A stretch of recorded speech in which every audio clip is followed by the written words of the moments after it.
Quand on se lance avant 25 ans, ce qu'on a comme atout, c'est qu'on n'a pas de, soit on n'a pas de famille, on n'a pas de contraintes, on n'a pas d'appartement à rembourser, on a une mobilité économique, financière, géographique qui est beaucoup plus forte qu'à 37-38 ans, qui est l'âge moyen de la création d'entreprise. On a beaucoup moins d'attaches. Donc on a cette liberté.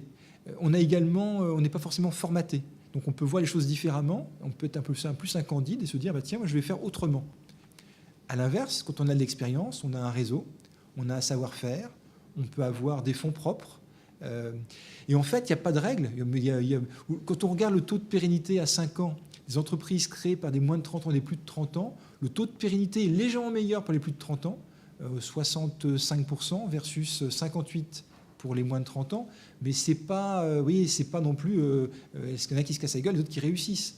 Il y a une différence. Donc, on peut aussi s'associer, on peut aussi avoir 25 ans et avoir un mentor qui en a 40 ou 70.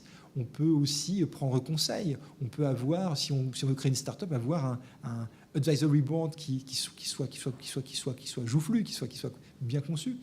Il n'y a pas de vérité dans le secteur. Je crois qu'il n'y a que des réussites ou des échecs. Et puis après un échec, c'est pas grave. On peut se planter à 25 ans ou à 40 ou à 60. Le tout, c'est d'arriver à rebondir, à l'avoir anticipé et puis à faire preuve de résilience. Quand on est moins de 25 ans ou plus de 50 et qu'on va voir un banquier, il faut se dire, la personne qui est en face de nous, elle va nous prêter de l'argent parce qu'elle va y voir son intérêt. Et déjà, son intérêt, ça va être son intérêt financier, son intérêt pour l'entreprise, et elle va revoir l'argent qu'elle va me prêter. Donc, il faut pouvoir se mettre en conformité, faire preuve d'empathie avec le banquier qu'on a en face de soi. Faire preuve d'empathie, ça veut dire quoi? Ça veut dire, le banquier veut des plans de trésorerie solide, il veut être rassuré. Donnons-lui les plans de trésorerie, le business plan, le format qu'il attend. Le banquier, il cherche l'adéquation entre un projet et un individu. Montrons-lui en quoi l'individu que je suis et le projet que je porte sont cohérents. Le banquier veut être rassuré. Rassurons-le.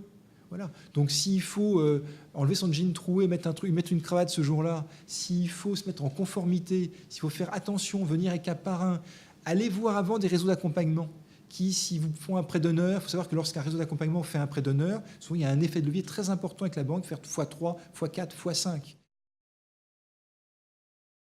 L'arrogance.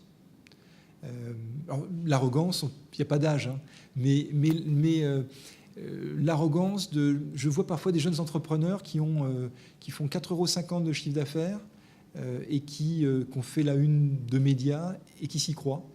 Et vous savez, il n'y a que dans le dictionnaire où succès arrive avant travail.